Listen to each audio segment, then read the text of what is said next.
So we finally got a new trailer for Captain Marvel this week, and this is supposed to be a big game changer of a film for Marvel Studios in the Marvel Cinematic Universe. It's supposed to lead directly into Avengers 4, and a lot of people are excited about it. This is the first time Marvel's actually going to have a female superhero headline one of their films, and that's obviously a great thing, but I feel like this trailer honestly did not deliver.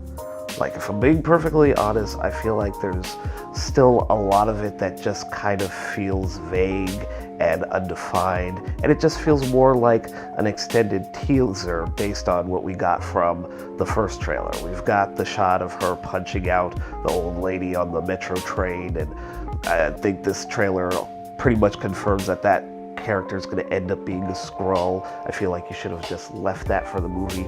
You should have just let people think, oh, she's punching out old ladies. Like, that would have been awesome. And then we watch the film and realize, oh yeah, it's a Skrull.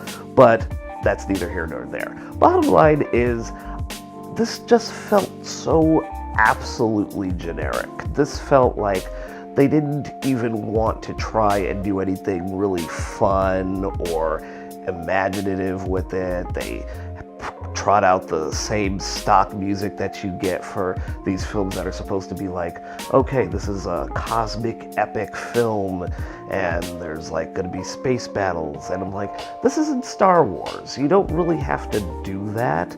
It was kind of great when the trailers for Black Panther came out and you were able to use like popular music for it, and even when you did Guardians of the Galaxy, that was like the whole hook, was just having this whole space opera feel, and then you have all of these like 70s and 80s rock songs on there, and it made it a little bit more interesting. There was that little juxtaposition that really kind of intrigued you, and here we're not really getting that. We're getting something that just feels really boring. We're putting a lot of emphasis on the fact that the character is a woman. We've got this tagline where everything starts with her, and the her turns into a hero, and it's supposed to be really clever, and it just feels really contrived and forced, and I didn't particularly care for that. But beyond that, I just feel like I'm still not really sold on Brie Larson as the character. I think she's a great actress. She's been great in a lot of other films, but here I'm getting kind of this vibe where I can't take her seriously as a grown-ass person. I had the same problem with Kate Bosworth as Lois Lane in Superman Returns and Katie Holmes in Batman Begins, and I feel like that's kind of the vibe I'm getting from Brie Larson in these trailers. I'm not getting anything to really signify that I should take her seriously in this role, and I'm more than happy to admit to being wrong if it ends up being the case that, oh no, she's absolutely commanding and she's totally believable as the character, but just right now the impression I'm getting is not a very good one. I still feel like she's kind of going through these scenes looking really bored, or worse still, maybe a little stoned. Like, it's all in her eyes. I'm not going to be one of those people who's like, oh, she should definitely smile more. No, I don't care about that, but there's something important about seeing a character's eyes and being able to get a sense of, is there some tenacity or determination behind this character? And I'm not getting that from her yet.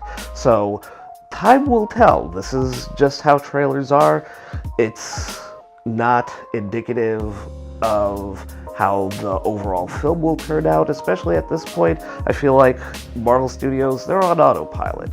They've come up with a really good formula for giving us a pretty enjoyable product more often than not, and I feel like the most I can do right now is just not overhype things like some fans, because I feel like these trailers come out and we're supposed to all act like they're the best thing since sliced bread, and I'm not getting that impression from this trailer yet. So we shall see. I'm more than happy to eat my words on this once the film comes out, and if it turns out to be great, that's awesome.